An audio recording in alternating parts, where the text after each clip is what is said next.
to listen to me tonight. Thank you for coming. I appreciate everybody being here. My name is Rhonda Miles. I am president of the Nikki Mitchell Foundation. And I would like to introduce to you my friend and 28-month pancreatic cancer survivor, Lisa Eidelberg. Let's go ahead.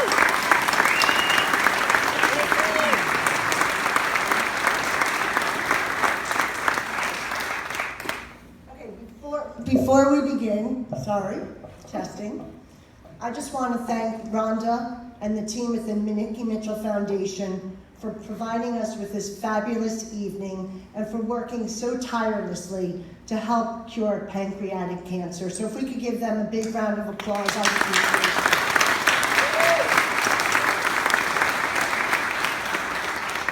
As Rhonda mentioned, my name is Lisa Eidelberg, and I am a 28-month pancreatic cancer survivor. I'm here today to tell you not only the story of my journey, but to also tell you the story of my connection to Nikki Mitchell, whom I unfortunately never had the pleasure of meeting. So for 4 days, I was a little nauseous with barely an appetite, which for me is a huge deal because food is the center of my universe.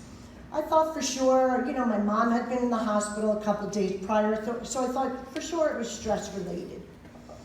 On Saturday, June 7, 2014, my husband was on the golf course per usual. My 19-month-old twins were sleeping per usual.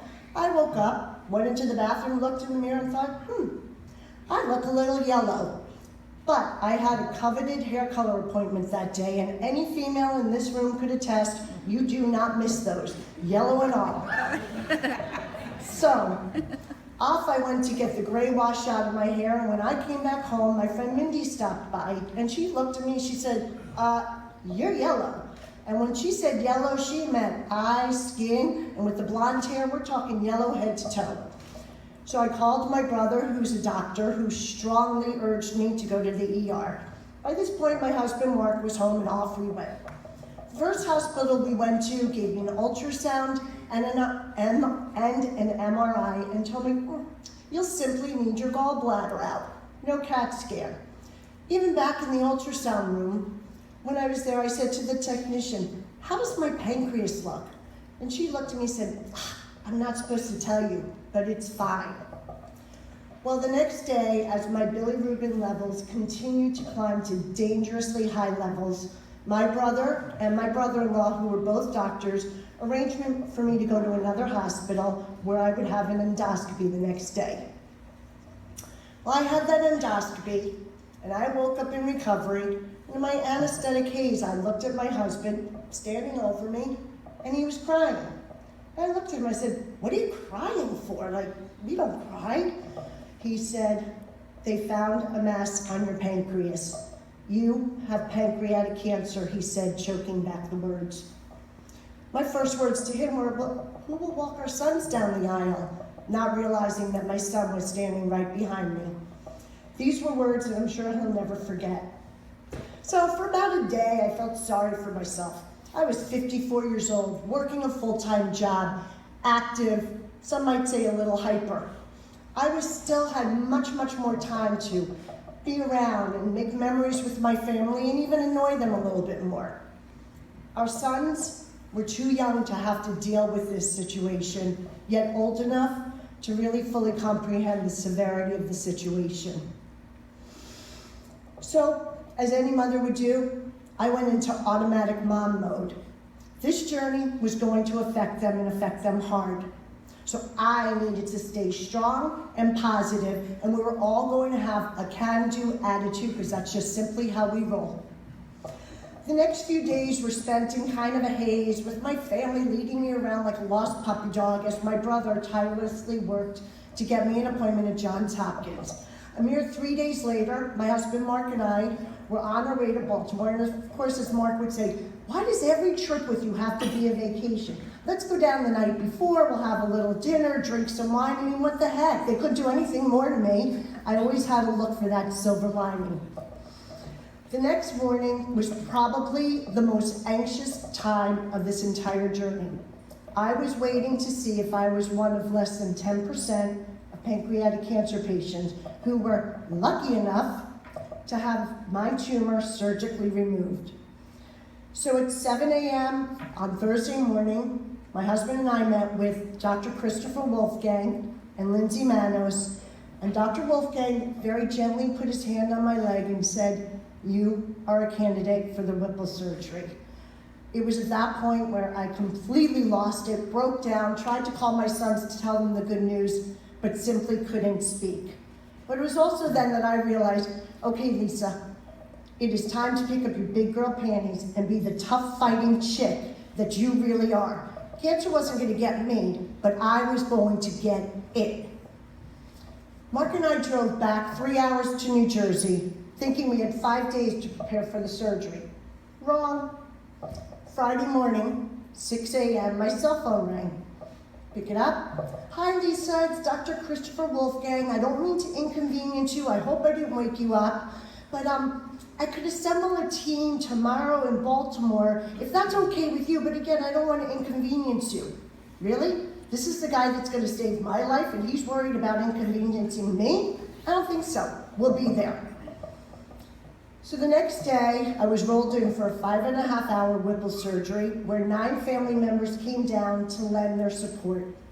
The news was as good as it could be. The tumor was localized to the pancreas and it had not metastasized.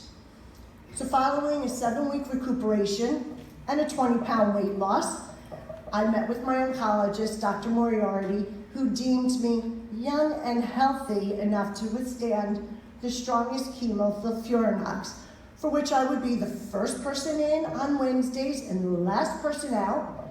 I'd go home with a 46-hour slow drip pump and had the distinct pleasure, for those of you who know, to go back to get that pump disconnected. The surgery and chemo gave me food aversions, neuropathy, hair loss, weight loss, bone loss, teeth loss, and bowel issues that strike me at any time, and oh my God, please don't let it be now. But through it all, we laughed, and we remained positive that I was going to kick the ever-loving crap out of cancer. Sure, there were tears, fears, and a few meltdowns. But looking back, there were many good things that came from it. I realized how truly lucky I was to have a village of support in my friends and family. For example, in the 2 years since I was diagnosed, we've raised over $50,000 towards cancer research, which is a number I'm personally happy to be affiliated with. When I went into my, what I would call chemo cocoon, where I'd lay on the couch, I couldn't do anything, I finally grasped the concept of binge watching. I never had the time to watch all those shows, and now I did. The most important thing to me was virtual blowout. This was the greatest time saver. I would take my hair, AKA wig, drop it off at the beauty salon, go have a little lunch, go run a couple errands, and come back an hour later and my hair was ready. It was the greatest time saver ever. For the first time, I lived the lifestyles of the rich and famous. My friends and family became my personal assistants who cleared their schedules to make sure I got everywhere I needed to be. Chefs, sending in countless meals and making food when I couldn't touch the cold because of the effects of chemo. I had event planners. They orchestrated bike rides and walks in my honor.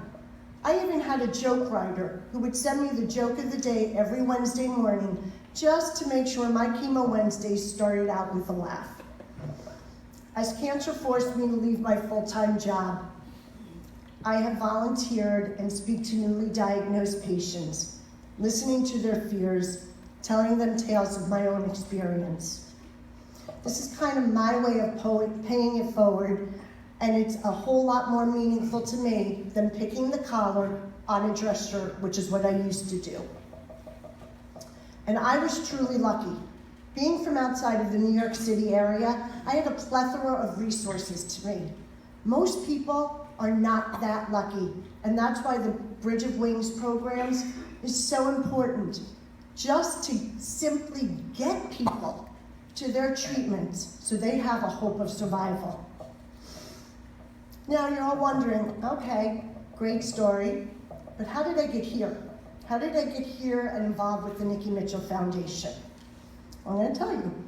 At my month follow-up, I went to Johns Hopkins, and my surgeon said to me, I really want you to reach out to Rhonda Miles. She runs the Nikki Mitchell Foundation. We've never met a patient whose spirit reminds us so much of Nikki Mitchell.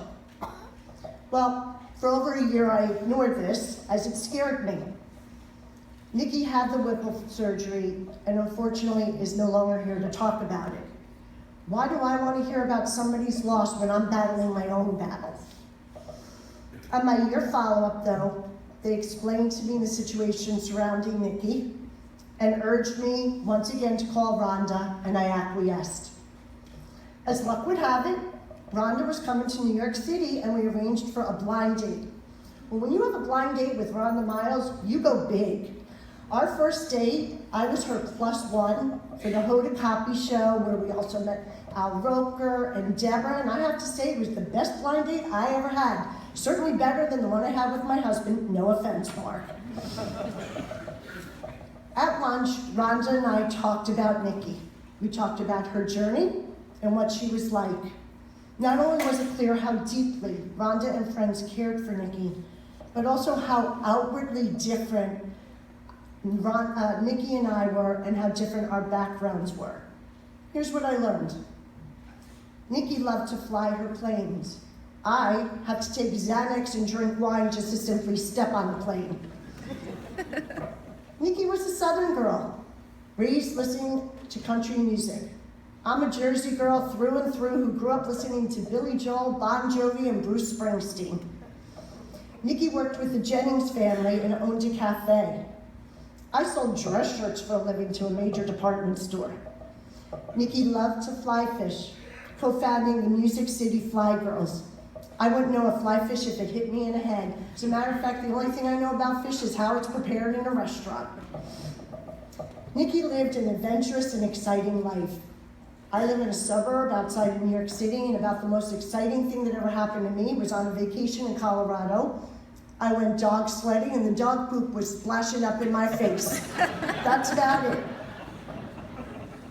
However, our cores were very, very similar. Our fighting spirit, the ability to laugh and put others at ease, the intense importance of family and friends. And according to the team in Baltimore, we were a little politically incorrect.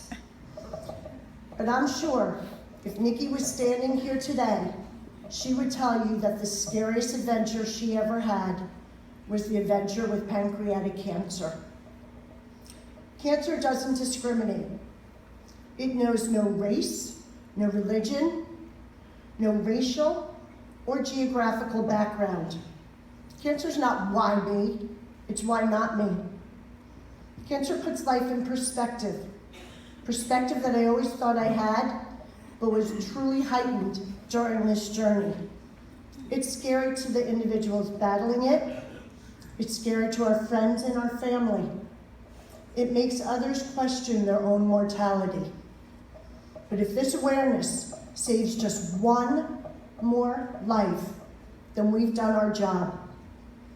Pancreatic cancer, in particular, has an 8% 5-year survival rate. Only 8%. Now, I plan on being one of those 8%ers, but that statistic has barely moved since the 1960s. Since the 1960s. Pancreatic cancer is slotted to be the second most deadliest cancer by the year 2020. With the help of worthy organizations such as the Nikki Mitchell Foundation, we hope to prevent, detect, and cure so future generations, such as my sons, never have to hear the words, "You have pancreatic cancer." And if they do, it will be detected early enough that they will survive. With the help and donations, each day we get closer to a test, but we must not stop until that day has come.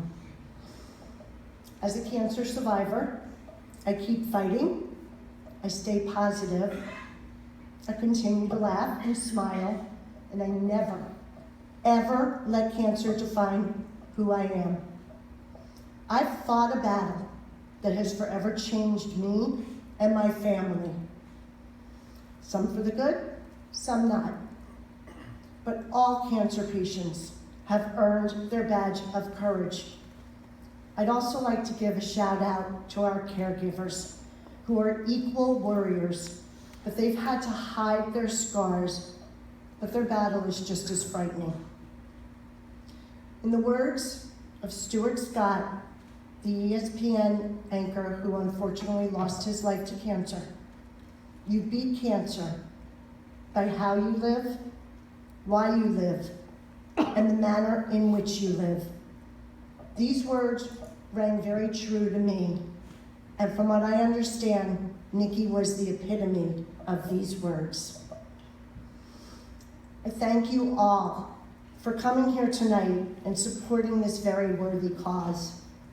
Thank you to Rhonda and the team from the Nikki Mitchell Foundation for working tirelessly to raise awareness and hope to so many pancreatic cancer patients.